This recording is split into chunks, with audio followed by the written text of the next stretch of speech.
नमस्कार।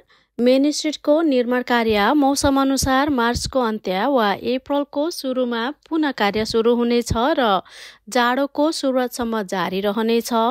यस वर्ष कामदारहरूले मेन स्ट्रिटमा पानी र ढल प्रणालीहरू परिस्थापन गर्ने काम पूरा गर्नेछन्। आधीबेरीका पाइपहरू र भूमिगत उपयोगिताहरू पनि स्थापना गर्नेछन्। कामदारहरूले दक्षिण छेउमा रहेको रेलमार्ग पुलदेखि विनुस्की स्कुलसम्म काम गर्नेछन्। यस काममा बाटो बनाउने, पैदल मार्ग चिन्हहरू, जमिन कार्य, किनाराहरू, सडक बत्तीहरू र ट्राफिक सङ्केतहरूमा काम गर्नेछन्। काम गर्ने समय सोमबारदेखि शुक्रबार बिहान 7 बजेदेखि बेलुका 7 बजेसम्म रहनेछ।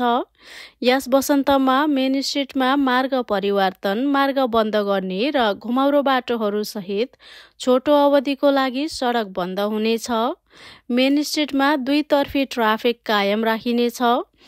अप्रिलको मध्यदेखि अप्रिलको अन्त्यसम्म माथि उत्तरतिर जाने ट्राफिकको लागि मेन स्ट्रिटलाई एउटा मार्गमा घटाइनेछ। दक्षिणतिर जाने ट्राफिक टिगन स्ट्रिट र वेबर स्ट्रिटमा पठाइनेछ।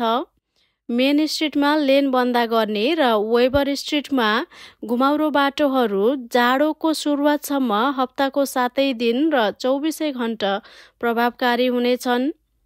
उपयोगिता र ड्राइभवेहरूमा अस्थायी अवरोधहरू हुनेछन्। कामदारहरूले व्यवसाय र बासिन्दाहरूलाई ढोका ढकढक्याएर सूचना दिनेछन्। निर्माणको समयमा व्यवसायहरू खुला रहनेछन्। मानिसहरू अझै पनि मुख्य सडकमा हिँड्न सक्षम हुनेछन्। कामको समयमा निर्माण भइरहेको मुख्य सडकमा पार्किङ गर्ने अनुमति छैन।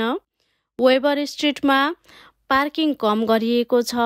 यात्रुहरूले ट्राफिक निर्देशित गर्ने कामदारहरूमा ध्यान दिनुपर्ने, सावधानी अपनाउनु र सङ्केतहरू पालना गर्नुपर्छ।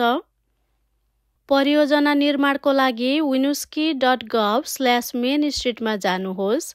यदि तपाईहरूसँग प्रश्नहरू वा चिन्ताहरू छन् भने 802-595-4399 मा सम्पर्क गर्नुहोस् वा info@winooskimainstreet.com मा इमेल पठाउनुहोस्।